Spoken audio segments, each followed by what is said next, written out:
Paris, a city of firelight and fury. Born on a muddy river island no one wanted, Romans conquered it, Vikings burned it, plague emptied its streets. Still, it refused to die. Kings built its palaces, revolutionaries tore them apart, and artists, lovers, and visionaries rebuilt it again and again. Nazi boots marched its grandest boulevard, but stubborn, passionate, impossible to silence Parisians fought back. Every protest, every masterpiece, every whispered idea that changed the world happened here. Using AI trained on centuries of historical records, we rebuilt Paris, stone by stone. We walked through every age of Paris, from a Celtic fishing village to a world capital. You will not just hear this story, you will watch Paris rise, burn, and rise again. Let's begin. Before the empires, before the cathedrals, before the revolutions, there was just a river and an island. Around 250 BC, a Celtic tribe called the Parisii settled this small island in the Seine. They weren't building monuments. They were fishermen, traders, river people, and that river was everything. The name Parisii likely means boat people. That one word tells you exactly who they were. They controlled the river crossing. But in 52 BC, Julius Caesar arrived, and nobody asked permission. The Parisii burned their own settlement rather than surrender it. The Romans rebuilt it anyway. Rome renamed it Lutetia, meaning marshy place. Nobody could have guessed what would grow here. Lutetia grew fast. Roman roads, Roman baths, a Roman amphitheater, civilization planted in the mud. For 3 centuries, Lutetia thrived. Then Rome collapsed, and Paris was left to survive alone. Lutetia had survived Rome's fall, but something far darker was already moving toward the river. The Franks took Paris peacefully. No invasion, no fire. But this was no act of mercy. Clovis made Paris the capital of the Frankish kingdom.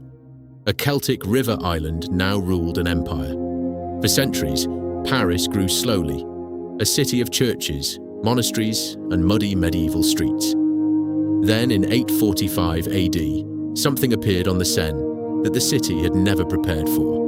120 Viking ships, 7,000 warriors. Paris had no walls and no army. The Vikings sacked Paris completely.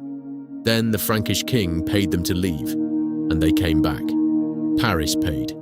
The Vikings left, then returned, then were paid again. This went on for decades. But that is not even the most astonishing part. Paris was about to build something eternal. In 1163, Bishop Maurice de Sully began Notre Dame Cathedral. It would take 200 years to finish. 200 years of labor. Generations of workers who never saw it finished. But they built it anyway. While Notre Dame rose, Paris also became the intellectual capital of Europe. The Sorbonne was born. Medieval Paris was thriving. Its cathedral rising. Its university leading Europe. Then the rats arrived. The Black Death reached Paris in 1348. Within 2 years, half the city was dead. Chronicler Jean de Venette wrote, "The living could scarcely bury the dead. Paris barely survived. Half the population gone. The city broken. But Paris did not give up. It never does." Then came the 100 Years' War. The English claimed the French crown. Paris changed hands twice. A teenage girl from a village nobody had heard of walked into history and saved France. Joan drove the English from France. She was burned at 19. Paris never forgot her. France reclaimed Paris. The wars were over. The city began to dream again. Then it dreamed too big. The Renaissance kings transformed Paris. But what they built hid something no one wanted to see. But beneath the Renaissance glory, a religious war was building. Paris was about to turn on itself. On August 24th, 1572, church bells rang at dawn. That was the signal to begin killing. 3,000 Parisians killed in one night. The city that preached liberty had drowned in blood. The religious wars exhausted France for 30 years. The one thing that could save Paris was reason. Voltaire, Rousseau, Diderot, in Paris cafes, they quietly dismantled the old world's foundations. By 1789, Paris was a powder keg. The question was not if it would explode, but when. July 14th, 1789. The Bastille fell, and the world has never been the same since. The revolution promised liberty, but liberty became the guillotine. Paris would feast on its own children. 17,000 executed across France. Paris had become the thing it revolted against, a tyrant. The terror ended. France was exhausted and leaderless. Into that vacuum walked a young Corsican general. Napoleon didn't just rule Paris. He rebuilt it as a monument to himself and to France. He built the Arc de Triomphe, the Louvre's expansion, new bridges. Paris became an imperial capital. Napoleon fell. Paris survived. But here is what nobody tells you about what came next. Baron Haussmann demolished medieval Paris and replaced it with the city you see today. He displaced 350,000 Parisians, but the city he created became the most beautiful in the world. Then came the Belle Époque, the beautiful age. Paris became the world capital of everything. Impressionism was born here. Haute couture, the Paris metro, the cinema, all of it. Paris, the Belle Époque, made Paris immortal. Then, in August 1914, the guns of Europe started speaking. You are probably wondering, how did Paris survive 4 years of the most terrible war in history? Paris survived the First World War. 1 million French soldiers did not. The city never forgot. The question on your mind now is the same question Paris asked in June 1940.